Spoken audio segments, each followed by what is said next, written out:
Welcome viewers, প্রতিদিনের মতো আজও চলে এসেছি আমার লাঞ্চের থালি নিয়ে। আজকে লাঞ্চে নিয়েছি সাদা ভাত, নিয়েছি পেঁয়াজ ও শসা স্যালাড হিসেবে।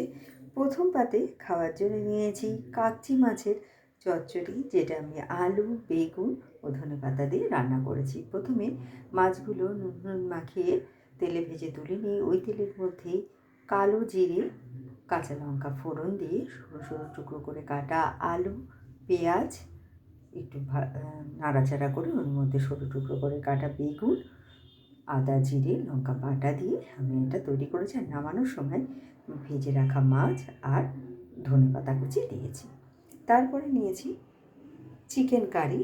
চিকেনটা আজকে আমি আলু, গাজর ও ক্যাপসিকাম দিয়ে রান্না করেছি। প্রথমে চিকেনটাকে আদা রসুন বাটা, টক দই, নুন, হলুদ, সামান্য মিষ্টি দিয়ে বেশ কিছুক্ষণ ম্যারিনেট করে রেখেছি। কড়াইয়ে তেলে প্রথমে গোটা গরম মশলা ফোড়ন দিয়ে আলু একটু ভাজা ভাজা করে ওর মধ্যে ম্যারিনেট করা চিকেনটা দিয়ে নাড়াচাড়া করে জিরে, ধনে, লঙ্কার গুঁড়ো দিয়ে আমি এটা তৈরি করেছি।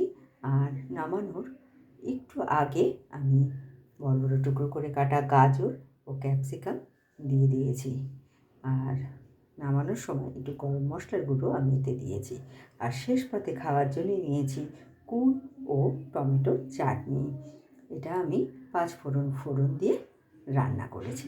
তো কেমন লাগলো আপনাদের আমার এই লাঞ্চের থালিটা? ভালো লাগলে লাইক, শেয়ার এবং সাবস্ক্রাইব করবেন আমার চ্যানেলকে।